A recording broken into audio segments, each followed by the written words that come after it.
Tenemos a Marcel Clot, economista y candidato presidencial independiente. Marcel, apoyado por el Partido Comunista, bienvenido a Palabras Sacan Palabras, Marcel. Muchas gracias por esta invitación, por la invitación del rock. La idea es que nosotros tenemos que ser rockeros en la política. Y a nosotros nos encanta, Marcel, ver todas las variables de la realidad, de todos lados. Aquí no tenemos tampoco ninguna casa que nos cobije solamente. Me parece muy Así bien. que nos resulta re interesante lo que tú estás proponiendo. ¿Cuál es tu ángulo político? ¿Qué radiografía haces tú del Chile de hoy? Si tuvieras que ubicarte entre qué candidaturas o entre qué propuestas son las que estás, Marcel Clot, hoy. Mira, yo no quiero ser digamos, vanidoso, ¿no? Pero esta candidatura es muy distinta a las otras candidaturas. Yo no me he autoproclamado candidato a presidente. Esto surge el año 2011. En el movimiento estudiantil. Yo aproximadamente di más de 80 conferencias, estuve en todos los centros y tomas universitarias, y fue ahí donde, en la conversación con los estudiantes, en la discusión política, porque ese fue un movimiento político, en donde se empieza a gestar la idea de que en Chile había que levantar un proyecto político distinto, alternativo, que encabezara las grandes demandas que Chile hoy día está planteando, entre ellas la educación pública gratuita, la salud pública gratuita, reforma tributaria eficaz, real, que haga pagar impuestos a las empresas, una recuperación... ¿Cuánto sirve la reforma, perdón, ya que está hablando de reforma? Lo que pasa es que la reforma tributaria tiene varios ámbitos. El primer ámbito en el que hay que intervenir es la evasión, que hoy día la llaman elusión, que es un eufemismo, una manera hipócrita de esconder el delito de eludir impuestos que hacen las empresas. Las empresas hoy día no pagan impuestos. Tú sabes que todo lo que las empresas pagan de impuestos después lo recuperan sus propietarios en la devolución que le hace impuestos internos cuando los dueños de la empresa declaran sus impuestos personales. Por lo tanto, lo primero que tú tienes que hacer es recuperar 10.000 millones de dólares, casi todo el presupuesto de la educación, en evasión tributaria. 10.000 millones de dólares. Es muchísimo dinero. Y esta reforma que se quiere hacer es por 700 millones de dólares. Es una porquería. Eso simplemente no sirve para nada. Este país necesita duplicar por lo menos su presupuesto en educación, en salud, en vivienda. Eso implica necesariamente llevar el impuesto de las grandes empresas al 35% por lo menos. Marcel, perdona que está buena la cifra. O sea, tú al año, tú dices que se eluden unos 10.000 millones de dólares. Más o menos. Porque es que piensa tú que las empresas no pagan impuestos. No pagan impuestos. Imagínate, Luxig, Mate, Angelini, las multinacionales, no pagan impuestos, se los devuelven porque todo impuesto que paga una empresa es un crédito para su propietario. ¿Me entiendes? Un crédito, o sea, la empresa paga el impuesto, pero cuando el dueño a final de año tiene que declarar en su global complementario sus impuestos personales, le rebajan todo lo que las empresas pagaron como impuestos. En consecuencia, no pagan impuestos. Vayamos conociendo el pensamiento político social de Marcel Clot. Educación gratuita, dices tú. Por supuesto. O sea, la educación. ¿En qué momento y para quiénes? ¿Para qué universidades? ¿Todas las universidades superiores? O sea, el Estado de Chile tiene que asegurar para todos la posibilidad de acceder a una universidad de carácter público en donde no tiene que pagar nada como mensualidad. No estoy diciendo educación gratuita, porque la educación nunca ha sido gratuita. Estamos hablando de cómo financiamos la educación, y lo que nosotros estamos proponiendo es que se financie a través del gasto público, del gasto del Estado, que es una recuperación de fondos que viene por los impuestos, por el cobre. Nosotros planteamos también la recuperación del cobre. El cobre no puede seguir en manos multinacionales, no pueden llevarse un recurso precioso para Chile, para su desarrollo, sin que dejen nada, porque las multinacionales no dejan nada. ¿Sabes lo que es nada? Un tercio de los impuestos que paga Codelco aportan las multinacionales cuando tienen el 70% de la producción. 0,3% de impuestos. Dejan los pasivos ambientales, la degradación ambiental, destruyen el agua. Es decir, raya para la suma, el aporte de las multinacionales en el cobre es cero, negativo. Por lo tanto, hay que recuperarlo y ojalá se vayan lo más pronto posible. Eso es lo que nosotros estamos planteando. El agua hay que recuperarla. El agua está también en manos extranjeras, en manos de privados. 90 y 100% de los recursos hídricos en manos privadas como fuente de negocio. A las afueras de Santiago hay gente que tiene que hacer sus necesidades en bolsas de plástico, que no tienen agua para bañarse, para toda la zona Melipilla. Es una cosa escandalosa, una cosa que yo no sé cómo no se produce en este país una crisis política de envergadura, porque aquí hay chilenos en la Araucanía, que tienen que ser alimentados con carros aljibe, con camiones aljibe. Entonces, realmente la cuestión de los recursos naturales es crítica, es una cosa gravísima que nosotros, por supuesto, estamos planteando la necesaria recuperación de esos recursos. En materia de salud, lo mismo. La salud y la educación son derechos. En Chile todo es un negocio. El derecho está negado, completa y absolutamente.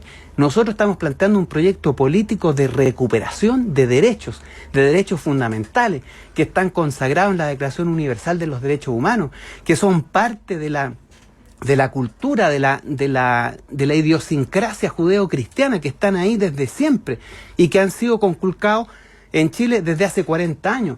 El derecho a la previsión, ¿tú sabes lo que va a significar en 10 años más? Vamos a tener 4 millones de viejos pobres con menos de 120.000 pesos de pensión.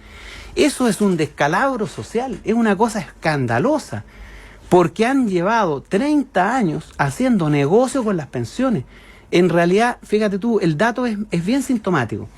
De tu sueldo, ellos te cobran un 1,3 a 1,4% por administrarte lo que te administran, ¿no es cierto? O sea, lo que te sacan de tu sueldo, que es un 10% que te sacan de tu sueldo. Por lo tanto, 1,3, 1,4% que te cobran sobre tu sueldo es un 14, un 13% sobre lo que te administran. ¿Y cuánto es lo que te pagan? ¿Cuánto es lo que te dan? En el mejor de los casos, un 6%. Es una cosa escandalosa. El año 2008 perdieron el 60% del fondo. Las pensiones son pagadas en un 60% por el Estado, menos de 120.000 pesos. Realmente el problema que tenemos y que va a ser para el Estado, vamos a estar con este problema por lo menos 40 años, porque 4 millones de viejos pobres no se resuelven en un año. Entonces, estamos en palabras, sacan palabras de futuro, hablando con el economista y candidato presidencial Marcel Clot. Marcel, nos quedan 5 minutos. Ya hablaste de privatizar, por nacionalizar nuevamente los recursos naturales. Educación pública y gratuita. Y salud pública. Salud, reformular el AFP, reformular el SAPRES, el fin de la AFP estatal. AFP. No AFP estatal, un sistema público solidario. Perfecto, vayamos a lo valórico ahora. ¿Qué opinas tú de las drogas? ¿Legalizamos o no legalizamos las drogas? A mí me parece que hay dos cosas ahí. Despenalizamos, perdón. Hay que despenalizar, a mi juicio, el consumo de la cannabis que se hace privado, independiente. Y obviamente a mí me parece que para uso medicinal eso tiene que estar reglado y permitido y administrado con la regulación que el Estado debe tener sobre ese tipo de prácticas. A mí, sobre el tema de las otras drogas, no tengo la misma opinión, pero sí soy muy crítico de la forma en cómo los Estados han enfrentado esto. Porque invertir en exceso sobre la criminalización de esto, lo que ha hecho es crear un nicho de negocio y ha creado el narcotráfico como una práctica delictual gravísima para la sociedad. Yo creo que hay que cambiar la forma en que enfrentamos el tema de las drogas. Aquí hay que invertir en deporte, en educación, en integración social, en tratamiento, mucho más que en persecución del delito, porque realmente el problema es más que un delito. Hay una cuestión de carencias sociales fundamentales que debemos saber enfrentar. ¿Matrimonio igualitario o solamente entre un hombre y una mujer? No, igualitario. Mira, ¿sabes lo que pasa? Que nosotros no podemos meternos en la intimidad de las personas.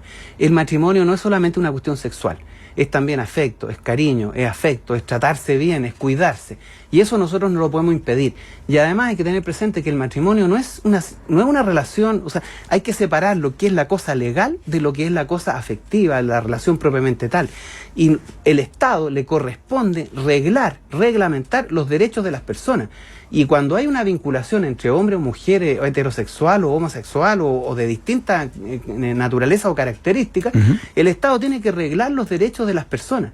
Y por eso se hace un contrato matrimonial. Y ese contrato debe estar ahí y está ahí para regular los derechos de las personas. Y a mí me parece que no puede el Estado abstenerse de la obligación de reglamentar, regular y fiscalizar, velar porque los derechos de las personas que se involucran en una relación afectiva sean respetados y cuidados. Por último, ¿legalizamos el aborto? Yo creo que sí. El aborto, y esto fundamentalmente porque la sociedad en que nosotros vivimos le encarga y le obliga a la mujer, básicamente, la responsabilidad sobre la vida. Si esta fuese una sociedad que se hiciera cargo, que tuviera responsabilidad sobre la educación, sobre la alimentación, sobre el cuidado de la infancia y de los niños, ahí podríamos discutir si sería o no, a mi juicio, digamos, aceptable una ley de aborto. Pero en una sociedad como esta, que le importa un carajo la vida y que le encarga a una mujer la única responsabilidad sobre la vida, entonces si tú le das a ella la responsabilidad sobre la vida, entonces le das también el derecho a decidir si la tiene o no la tiene. Y a mí me parece que en estas circunstancias lo que corresponde es entregarle el derecho a elegir a la mujer. Por último, Marcel, si te invita la Concertación a una primaria, ¿qué le dirías? Es que yo no pertenezco a la Concertación, yo no soy de la Concertación, yo pertenezco a otro ámbito. Aquí estamos detrás de los movimientos sociales. Sí, no, pero si te dicen queremos un referente común, te invitamos a nuestra primaria. Que ellos tendrían que ser primarias con Golborne, con Alamán, porque ellos pertenecen a la derecha, son la derecha de este país. No pertenecen a los sectores que... ellos no representan a los trabajadores, a los estudiantes, a las minorías sexuales, no representan a las mujeres, a las grandes mayorías de movimientos sociales, sindicales. Por lo tanto, que hagan primarias entre ellos. Yo haré primarias si hay alternativa con gente que represente realmente esos intereses. Pero no por la Concertación, que es de derecha, ¿no? ¿Tú estás a la izquierda entonces de la Concertación? Si la Concertación es de derecha. En el plano cartesiano estoy a la derecha, ¿no? A la izquierda. Pero si nosotros entendemos que la política es más compleja, que aquí estamos más allá de la razón cartesiana izquierda y derecha, yo me cuesta situarme en ese plano, pero digamos, en la lógica cartesiana histórica estoy a la izquierda, digamos, ¿no? El pensamiento político, social, valórico de Marcel Clod, candidato independiente, apoyado por el Partido Humanista y otros partidos, la presidencia. Partido Izquierda Unida, Libres del Sur, Nueva Fuerza en Valparaíso, Modatima, que defiende el agua. Y movimientos sociales de distinta naturaleza. Esa es la apuesta, ¿no? Marcel Clod, gracias por venir a gracias a palabras. ustedes. Estés bien. Chao.